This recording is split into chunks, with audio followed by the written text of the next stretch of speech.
5বারের Ballon d'Or Cristiano Ronaldo আর 2018-র Ballon d'Or Luka Modric আজ মাঠে নামছেন নেশনস লিগের ম্যাচে। পর্তুগাল খেলবে ক্রোয়েশিয়ার বিপক্ষে। ক্রিস্টিয়ানো রোনালদো এবং লুকা মদ্রিচকে আরও একবার আমরা মুখোমুখি হতে দেখব। নেশনস লিগ শুরু হয়ে যাচ্ছে আজ রাত থেকে। এই ম্যাচ ডে 1-এ খাসা কিছু ম্যাচ রয়েছে। বড় বড় দলগুলো বড় বড় ম্যাচই খেলতে নামছে।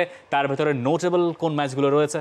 স্পেন সার্বিয়ার ম্যাচটা রয়েছে। স্পেন ম্যাচ খেলতে নামছে প্রথমবারের মতো ইউরো জেতার পর। পর্তুগাল তো নামছেই। ফ্রান্স ইতালির একটা ব্লক বাস্টার ম্যাচ থাকবে শুক্রবার রাতে। আয়ারল্যান্ড ইংল্যান্ডের ম্যাচটা আপনি বলতে পারেন যে লি কার্লির জন্য, ইংল্যান্ডের নতুন কোচ, তার জন্য একটা নতুন চ্যাপ্টার শুরু হচ্ছে।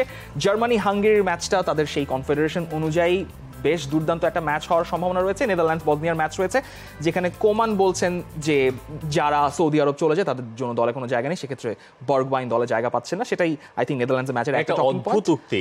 হ্যাঁ, এনগোলো কন্তে জায়গা পেয়েছেন, ক্রিস্টিয়ানো রোনালদো পর্তুগালে খেলছেন, আপনি মানে রোনাল্ড কোম্যান আপনি বলছেন সৌদি আরব গেলে আপনি টিমে প্লেয়ার নেবেন না। এই ধরনের এটা একটা বিরাট বড় বৈষম্য।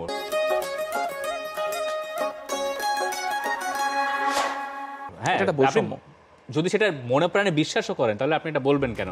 যে ক্রিস্টিয়ানো রোনালদো, যিনি আল নাসরের ফুটবলার, আরও একবার তার পর্তুগালের জার্সি গায়ে মাঠে নামার কথা রয়েছে আজ রাতেই। এবং মনে রাখা দরকার, এই ভদ্রলোক 39 বছর বয়সী কিংবদন্তি ফুটবলার আজ 900 গোলের মাইল ফলক ছুঁয়ে ফেলতে পারবেন। আজ পারা উচিত। 899 গোল তিনি কমপ্লিট করেছেন আল নাসেরের হয়ে। সেদিন গোলটা করে যে কোনো একদিন হয়ে যেতে পারতো। সেটা সম্ভবত পর্তুগালের জার্সিতে হলে এর চেয়ে পোয়েটিক হয়তো আর কিছু হবে না, যে পর্তুগালের জার্সিতেই তিনি 900তম গোলটা করলেন। এটা হয়ে যাওয়ার ভালোই সম্ভাবনা আছে। দুর্দান্ত একটা গল্প হওয়ার আজ সম্ভাবনা রয়েছে। ক্যারিয়ারে 900টা গোল, অবিশ্বাস্য। রোনালদো দেখা যাক 39 বছর বয়সে এসে সেই মাইল ফলকটা ছুঁতে পারেন কিনা। পর্তুগাল একটা ফ্রেশ স্টার্ট করার চেষ্টায় থাকবে। আর ক্রোয়েশিয়ার ক্ষেত্রেও হয়তো সেটা প্রযোজ্য, কারণ ইউরো গেছে, একটা দল কোয়ার্টার ফাইনাল থেকে বাদ পড়েছে, একটা ক্রোয়েশিয়া কোথা থেকে বাদ পড়লো? ক্রোয়েশিয়া বাদ পড়লো স্পেনের কোয়ার্টার ফাইনাল।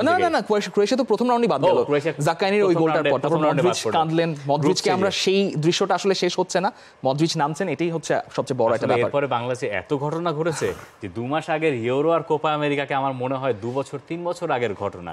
সেটা এখন রিফ্রেশ করার সময় চলে এসেছে। আমরা নতুন ম্যাচ আপ দেখতে পারবো।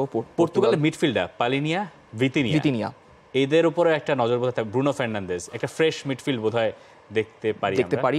রাফায়েল লেও থাকবেন এক সাইডে, রাইট সাইডে সম্ভবত বের্নার্দো সিলভা, সামনে রোনালদো। সো মোটামুটি অল গুড। Prediction draw.